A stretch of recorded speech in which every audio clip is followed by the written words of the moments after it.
lancement de Taïgira Sika. La mise en son before ya kitabini et l'enseignement Igira von Taïgira Sa.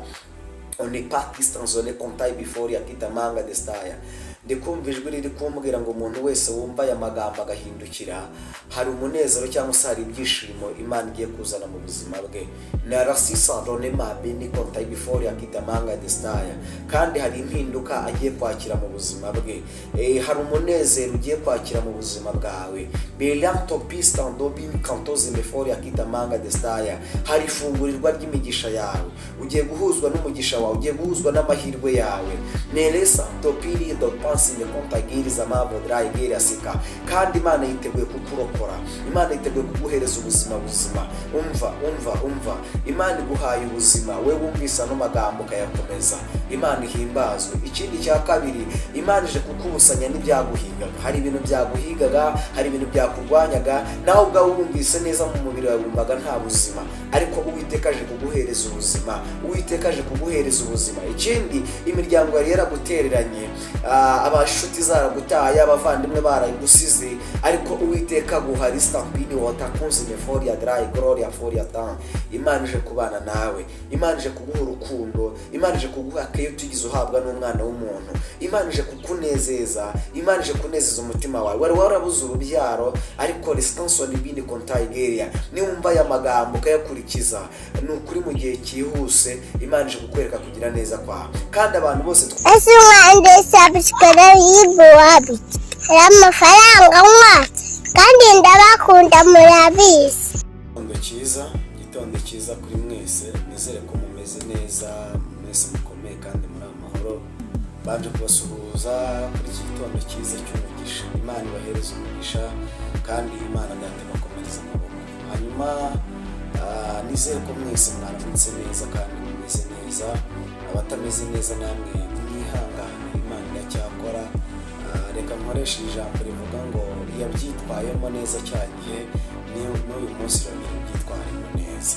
Hanyuma rero mbifurije kugubwa neza, mbifurije igitondo cyiza cy'umugisha, mbifurije guhamuka ronka muri izi ntangiriro z'iki cyumweru, hahe muronke kandi ibyiza bituruka mu biganza by'Imana bibe kuri mwebwe.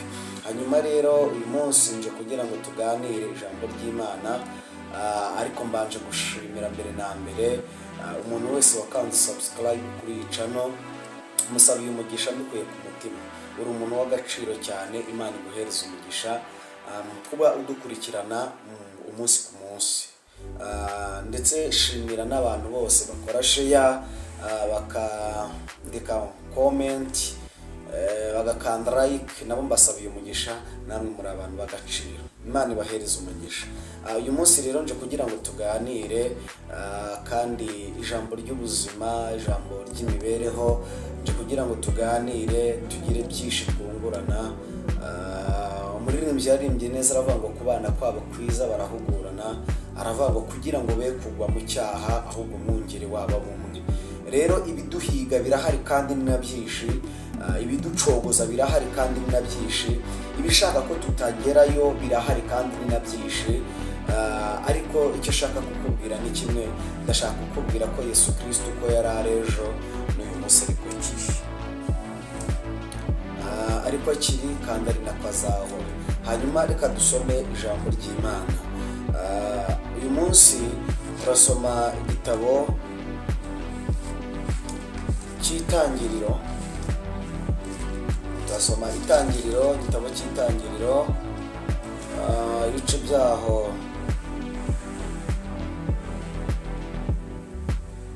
turasoma ibice byaho bitandatu, duhera ku murongo wa 8. Biravuze ngo kandi nzabajyana mu gihugu namanikiye ukuboko yuko nzagiha Aburahamu na Isaka na Yakobo, nzakibaha kuba ibiragwa byanyu ndi Uwiteka. Yego, kandi tangira ibice bya 6 umurongo wa 8.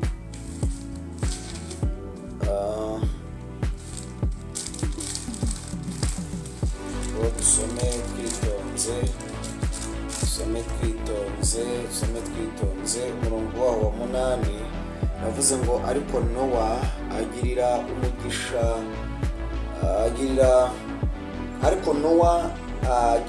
umugisha k'Uwiteka.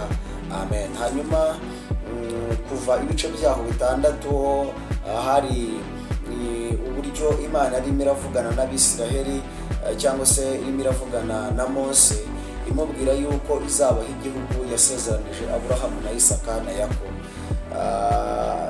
Mu bintu Imana yari yarasezeranye na Aburahamu yaragiye, ariko Imana ikomeza isezerano ryayo. Aburahamu aragenda, Isaka aragenda, ariko Imana ikomeza isezerano ryayo. Hanyuma Imana ishobora kuvugana nawe ukagenda, ariko ntabwo uvuze ngo kuba ugiye Imana isezerano ryayo yasezeranye nawe rirarangiye. Oya, iyo igusezeranije umugisha ashobora kubwira ngo nguhaye umugisha Imana iguhaye ukazaba no kuba gukomokaho. Imana ishimwe. Rero bivuze ngo Imana isezeranye umuntu ikarinda ijambo yavuze. Ahari ushobora kureba ukabona bitinze ugatekereza ngo ahari Imana ishobora kuba yarambeshye. Oya, Imana ikurikirana ijambo yavuze ikaririnda ibihe n'ibihe, ikaririnda umuntu ariho, ikaririnda ndetse n'umuntu atakiriho. Imana ishimwe, ku buryo n'abagukomokaho bazarya ku mugisha Imana yagusezeranije. Haleluya. Nowa yabwiye abantu, arababwira ngo igihe kirageza yuko twubaka inkuge. Imana yaramubwiye ngo shaka ko wubaka inkuge kubera ko hagiye kuba umwuzure, ngiye kurimbura abantu. Imana ishimwe. Ariko ngo Imana irebye umutima wa Nowa ibona ngo ari umukiranutsi. Imana ngo ishaka kumurokora, kandi ishaka kumurokora n'abantu bakeya bemeye. Haleluya. Ishaka kumurokora n'abantu bakeya bemeye. Abwira Nowa, aramubwira ngo ndashaka kukurokora, noneho ubwo ashaka kukurokora ibarize inkuge. Haleluya. Ibarize inkuge.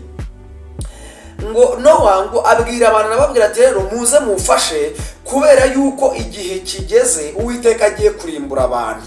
Ngo abantu baravuga ngo ibyo ngibyo byahozeho kuva na mbere, ibyo ngibyo twahoze tubyumva, abantu ntibumva ibyo Nowa agize gute avuga. Bamwe barabisuzugura, abandi barabipinga, abandi babitesha agaciro, abandi ntibabyumva. Ngo ariko bake ngo bumva ibyo Nowa avuze, ngo babaze inkuge. Bamaze kubaza inkuge, Nowa n'abandi bakeya bagiriye imbabazi, ngo binjira muri ya nkuge. Ngo bamaze kwinjira muri ya nkuge, ngo Imana itegeka Nowa kwinjirana buri kintu cyose, ikigabo ndetse n'ikigore, inzoka n'imbeba, injangwe, buri kintu cyose, buri gisimba imutegeka kwinjizamo ikigore ndetse n'ikigabo. Hanyuma buri kintu cyose gihabwa itegeko ko nta na kimwe cyemerewe kurya ikindi. Haleluya.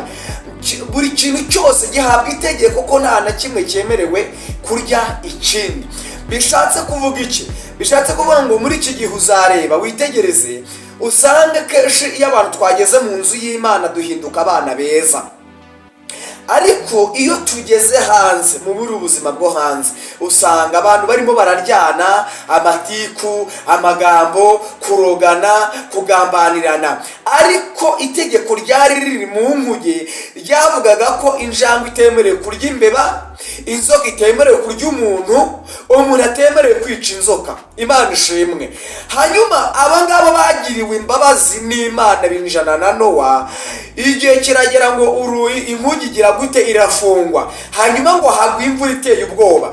Mama, nagira ngo nkubwire, mama, mukobwa, mugabo, musore, nagira ngo nkubwire ngo iki ni cyo gihe cyo kwibariza inkuge. Iki ni cyo gihe cyo kwibariza inkuge. Ahari ntiwamenya. Imana imaze igihe itubwira ngo hagiye kubaho impfu z'intungurano. Hagiye kubaho impfu z'intungurano. Bishatse kuvuga ngo ntabwo wamenya, ntiwamenya igihe cyawe. Bishatse kuvuga ngo ibarize inkuge. Iki ni cyo gihe cyo kugira ngo wibarize inkuge. Umuririmbyi aririmbye aravuga ngo none natwe dufite iyo nkuge, n'agakiza twawe na Yesu. Niba ushaka amahoro ngwino witire, agakiza ureke kurimbuka. Niba ushaka amahoro ngwino witire, agakiza ureke kurimbuka, ngwino wihitiremo nawe agakiza ureke kurimbuka. Ahari Uwiteka iki cyari cyo gihe cyawe cyo kugira ngo wumve rino jwi ibarize inkuge. Nimba hari ibyo wagenderagamo bitari bitunganiye Imana, iki ni cyo gihe cyo kugira ngo uhindukire. Nimba hari ibyo wagenderagamo bitanezezaga Imana, iki ni cyo gihe cyo guhindukira. Umva igihe cyawe ni iki ngiki. Witegereza ngo nzakizwe ejo, witegereza ngo nzahinduka ejo, witegereza ngo hari ejo ngo niho bizagira. Oya, iki ni cyo gihe cyawe cyo kugira ngo ugire gute uhindukire. Nyumva aya magambo kandi umutima wawe wakira ubuhanuzi. Imana ishimwe. Mbasabiye umugisha mu izina rya Yesu. We wakira no magambo ukaba ugiye guhinduka, umutima ukaba ugiye guhindukira, ukaba ugiye kuva mu byo wari urimo ukagarukira Uwiteka. Bibiliya iravuga ngo nimungarukira nanjye nzabagarukira. Imana ishimwe. Garukira Uwiteka urebe uburyo imigisha y'Imana ikubaho. Garukira Uwiteka urebe uburyo Uwiteka gukuraho izo nyatsi. Garukira Uwiteka urebe uburyo Uwiteka gukuraho ibyo byakugenzaga. Garukira Uwiteka urebe uburyo Uwiteka guhereza urubyaro. Garukira Uwiteka urebe uburyo Imana iguhereza amahirwe wari warabuze. Garukira Uwiteka urebe uburyo Imana iguhereza igikundiro. Imana ishimwe. Mugarukire nawe arakugarukira kandi akugarukanyeho n'imbabazi nyinshi. Haleluya, haleluya. Garukira Uwiteka, Imana nawe irakugarukira. Garukira Uwiteka. Ahari waba warasengaga ugasubira inyuma, muzana ijambo rivuga ngo numugarukira arakugarukira kuko ni umunyembabazi. Uwiteka ni umunyembabazi, ni umukunzi wacu udahemuka, nawe arondora imbaraga agira, nawe agera urukundo rwe rwinshi, nawe arondora imbaraga agira, nawe agera urukundo rwe rwinshi. Ndagushimiye mu izina rya Yesu. Woneza amatwi tukaba twabanye muri uyu mwanya. Imana iguhereza umugisha. Ngushimiye we wakirira no magambo ukaba ugiye guhindukira. Ahari nawe birashoboka ko wagirira umugisha ku Uwiteka, Imana ikakurokora, ikarokora ubuzima bwawe n'ubugingo bwawe. Birashoboka ko wagirira umugisha ku Uwiteka, Imana nawe ikabikurokoranye mu bandi. Garukira aho ngaho. Niba hari ibyo wakoraga bitari bishimishije, bitanezezaga Imana, garukira aho ngaho kuko Uwiteka ateze amaboko, Uwiteka ateze ibiganza, yiteguye kukwakira. Hinduka kandi uhindukire. Ahari nicyo gihe cyawe. Imana iguhereza umugisha. We wari unteze amatwi, we wari uri kunyumva, ntugacikwe n'iki gitondo kuko ni resanso n'ibindi kontayi vostance twatangiranye kuri iyi cano. Ndababwiza ukuri ko nta mezi 5 azashira batabonye neza y'Imana. Yesu abahereza umugisha kandi Imana data bakomereza amaboko. Mugire igitondo cyiza kandi muhahe muronke. Ciao ciao.